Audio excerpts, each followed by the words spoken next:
Hi, friends. Welcome back to Chapter 9 What Lucy Saw. Susan and the two boys were bitterly tired with rowing before they rounded the last headland and began the final pull up Glasswater itself. And Lucy's head ached from the long hours of sun and the glare of the water. Even Trumpkin longed for the voyage to be over. The seat on which he sat to steer had been made for men, not dwarfs, and his feet did not reach the floorboards, and everyone knows how uncomfortable that is, even for 10 minutes. And as they all grew more tired, their spirits fell. Up until now, the children had only been thinking of how to get to Caspian. Now they wondered what they would do when they found him, and how a handful of dwarves and woodland creatures could defeat an army of grown humans. Twilight was coming on as they rowed slowly up the windings of Glasswater Creek, a twilight which deepened as the banks drew closer together and the overhanging trees, began almost to meet overhead. It was very quiet in here as the sound of the sea died away behind them. They could even hear the trickle of the little streams that poured down from the forest into Glasswater. They went ashore at last, far too tired to attempt lighting a fire, and even a supper of apples, though most of them felt that they never wanted to see an apple again, seemed better than trying to catch or shoot anything. After a little silent munching, they all huddled down together in the moss and dead leaves between four large beech trees. Everyone except Lucy went to sleep at once. Lucy, being far less tired, found it hard to get comfortable. Also, she had forgotten till now that all dwarfs snore. She knew that one of the best ways of getting to sleep is to stop trying, so she opened her eyes. Through a gap in the bracken and branches, she could just see a patch of water in the creek and the sky above it. Then, with a thrill of memory, she saw again, after all those years, the bright Narnian stars. She had once known them better than the stars of our own world, because as a queen in Narnia she had gone to bed much later than as a child in England. And there they were, at least 3 of the summer constellations could be seen from where she lay: the ship, the hammer, and the leopard. Dear old leopard, she murmured happily to herself. Instead of getting drowsier, she was getting more awake, with an odd nighttime, dreamish kind of wakefulness. The creek was growing brighter. She knew now that the moon was on it, though she couldn't see the moon. And now she began to feel that the whole forest was coming awake like herself. Hardly knowing why she did it, she got up quickly and walked a little distance away from their area. "This is lovely," Lucy said to herself. It was cool and fresh. Delicious smells were floating everywhere. Somewhere close by she heard the twitter of a nightingale began to sing, then stopping, and then beginning again. It was a little lighter ahead. She went toward the light and came to a place where there were fewer trees, and whole patches or pools of moonlight. But the moonlight and the shadows so mixed that you could hardly be sure where anything was or where it wasn't. At the same moment, the nightingale, satisfied at last with his tuning up, burst into full song. Lucy's eyes began to grow accustomed to the light, and she saw the trees that were nearest her more directly and distinctly. A great longing for the old days when the trees could talk in Narnia came over her. She knew exactly how each of these trees would talk if only she could wake them, and what sort of human form it would put on. She looked at a silver birch. It would have a soft, showery voice and would look like a slender girl with hair blown all about her face and fond of dancing. She looked at the oak. He would be wizened, but a hearty old man, with a frizzled beard and warts on his face and hands, and hair growing out of the warts. She looked at the beech under which she was standing. Ah, she would be the best of all. She would be a gracious goddess, smooth and stately, the lady of the wood. "Oh, trees, trees, trees," said Lucy, though she had not been intending to speak at all. "Oh, trees, wake, please. Don't you remember it? Don't you remember me? Dryads and hamadryads, come out to me." Though there was not a breath of wind, they all stirred about her. The rustling noise of the leaves was almost like words. The nightingale stopped singing as if to listen to it. Lucy felt that at any moment she would begin to understand what the trees were saying, but the moment did not come. The rustling died away. The nightingale resumed its song. Even in the moonlight, the wood looked more ordinary again. Yet Lucy had the feeling, as you sometimes have when you are trying to remember a name or a date and almost get it, but it vanishes before you really do, that she had just missed something, and if she had spoken to the trees a split second too soon, or a split second too late, or used all the right words except one, or put in one word that was just wrong. Quite suddenly, she began to feel tired. She went back to the area where everyone else was, snuggled down between Susan and Peter, and was asleep in a few minutes. It was a cold and cheerless waking for them all next morning, with a gray twilight in the wood, for the sun had not yet risen, and everything damp and dirty. "Apples, hi-ho," said Trumpkin with a rueful grin. "I must say you ancient kings and queens don't overfeed your courtiers." They stood up and shook themselves and looked about. The trees were thick, and they could see no more than a few yards in each direction.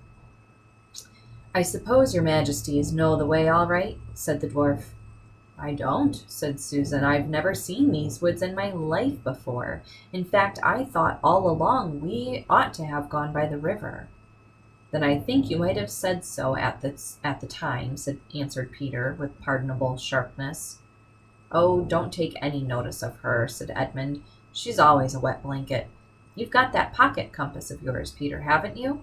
Well, then, we're right as rain. We've only got to keep going northwest, cross that little river, and what do you call it? The Rush—" "I know," said Peter. "The one that joins the big river at the fords of Baruna, or Baruna's Bridge, as the DLF calls it." "That's right. Cross it and strike uphill, and we'll be at the stone table. Aslan's How, I mean, by 8 or 9 o'clock. I hope King Caspian will give us a good breakfast." "I hope you're right," said Susan. "I can't remember all that at all." "That's the worst of girls," said Edmund to Peter and the dwarf. "They never carry a map on their heads."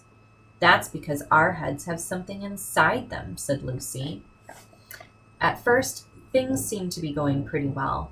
They even thought they had struck an old path, but if you know anything about woods, you will know that one is always finding imaginary paths. They disappear after about 5 minutes, and then you think you've found another, and hope it is not another, but more of the same one. And it also disappears, and after you have been well lured out of your right direction, you realize that none of them were paths at all. The boys and the dwarf, however, were used to woods and were not taken in for more than a few seconds. They had plodded on for about half an hour, 3 of them very stiff from yesterday's rowing, when Trumpkin suddenly whispered, "Stop." They all stopped. "There's something following us," he said in a low voice, "or rather, something keeping up with us, over there on the left." They all stood still, listening and staring till their ears and eyes ached. "You and I'd better each have an arrow on the string," said Susan to Trumpkin. The dwarf nodded. When both bows were ready for action, the party went on again. They went a few dozen yards through fairly open woodland, keeping a sharp lookout. Then they came to a place where the undergrowth thickened, and they had to pass nearer to it. Just as they were passing the place, there came a sudden something that snarled and flashed, rising out from the breaking twigs like a thunderbolt. Lucy was knocked down and winded, hearing the twang of a bowstring as she fell. When she was able to take notice of things again, she saw a great, grim-looking gray bear lying dead with Trumpkin's arrow in its side. "The DLF beat you in that shooting match, Sue," said Peter, with a slightly forced smile. Even he had been shaken by this adventure. I left it too late," said Susan in an embarrassed voice. "I was so afraid it might be, one of our kind of bears, a talking bear." She hated killing things. "That's the trouble of it," said Trumpkin. "When most of the beasts have gone enemy and gone dumb, but there are still some of the other kind left, you never know, and you daren't wait to see." "Poor old Bruin," said Susan. "You don't think he was?" "Not he," said the dwarf. "I saw the face and I heard the snarl. He only wanted little girl for his breakfast. And talking of breakfast, I didn't want to discourage your majesties when you said you hoped King Caspian would give you a good one. But meat's precious scarce in camp, and there's good eating on a bear. It would be a shame to leave the carcass without taking a bit, and it won't delay us more than half an hour. I dare say you two youngsters, kings I should say, know how to skin a bear?" "Let's go and sit down a fair way off," said Susan to Lucy. "I know what a horrid messy business that will be." Lucy shuddered and nodded. When they had sat down, she said, "Such a horrible idea has come into my head, Sue." "What's that?" "Wouldn't it be dreadful if some day in our own world at home men started going wild inside, like the animals here, and still looked like men, so that you'd never know which were which?" "We've got enough to bother about here and now in Narnia," said the practical Susan, "without imagining things like that." When they rejoined the boys and the dwarf, as much as they thought they could carry of the best meat had been cut off. Raw meat is not a nice thing to fill one's pockets with, but they folded it up in fresh leaves and made the best of it. They were all experienced enough to know that they would feel quite differently about these squashy and unpleasant parcels when they had walked long enough to be really hungry. On they trudged again, stopping to wash 3 pairs of hands that needed it in the first stream they passed, until the sun rose and the birds began to sing, and more flies than they wanted were buzzing around them. The stiffness from yesterday's rowing began to wear off. Everybody's spirits rose. The sun grew warmer, and they took their helmets off and carried them. "I suppose we are going right?" said Edmund about an hour later. "I don't see how we can go wrong as long as we don't bear too much to the left," said Peter. "If we bear too much to the right, the worst that can happen is wasting a little time by striking the great river too soon and not cutting off the corner." And again they trudged on with no sound except the thud of their feet and the jingle of their chain shirts. "Where's this Ballyrush got to?" said Edmund a good deal later. "I certainly thought we'd have struck it by now," said Peter, "but there's nothing to do but keep on." They both knew that the dwarf was looking anxiously at them, but he said nothing. And still they trudged on, and their mail shirts began to feel very hot and heavy. "What on earth?" said Peter suddenly. They had come, without seeing it, almost to the edge of a small precipice, from which they looked down into a gorge with a river at the bottom. On the far side the cliffs rose much higher. None of the party except Edmund, and perhaps Trumpkin, was a rock climber. "I'm sorry," said Peter. "It's my fault for coming this way. We're lost. I've never seen this place in my life before." The dwarf gave a low whistle between his teeth. "Oh, do let's go back and go the other way," said Susan. "I knew all along we'd get lost in these woods." "Susan," said Lucy reproachfully, "don't nag at Peter like that. It's so rotten, and he's doing all he can." "And don't you snap at Sue like that either," said Edmund. "I think she's quite right." "Tubs and tortoise-shells!" exclaimed Trumpkin. "If we've got lost coming, what chance have we of finding our way back? And if we're to go back to the island and begin all over again, even supposing we could, we might as well give the whole thing up. Miraz will have finished with Caspian before we get there at that rate." "You think we ought to go on?" said Lucy. "I'm not sure the High King is lost," said Trumpkin. "What's to hinder this river being the Rush?" "Because the Rush is not in a gorge," said Peter, keeping his temper with some difficulty. Your Majesty says is, replied the dwarf, but oughtn't you say was? You knew this country hundreds, it may be 1,000 years ago. Couldn't it have changed? A landslide might have pulled off half the side of that hill, leaving bare rock, and there are your precipices beyond the gorge. Then the rush might go on deepening its course year after year till you get the little precipices on this side. Or there might have been an earthquake, or anything. I never thought of that, said Peter.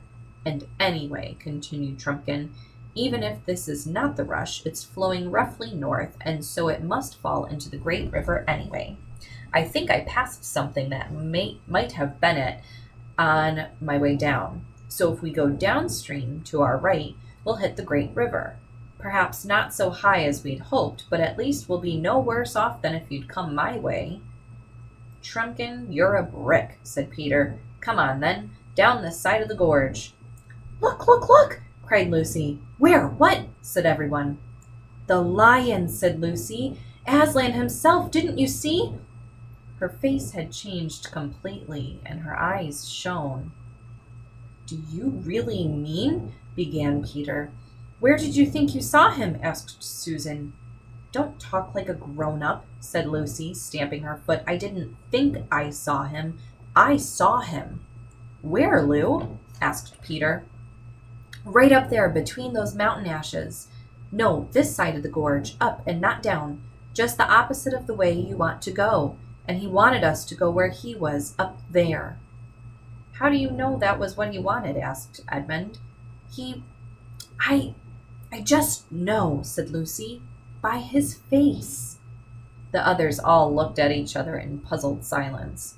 Her Majesty may have well seen a lion, put in Trumpkin. There are lions in these woods, I've been told, but it needn't have been a friendly and talking lion any more than the bear was a friendly and talking bear. Oh, don't be so stupid, said Lucy. Do you think I don't know Aslan when I see him?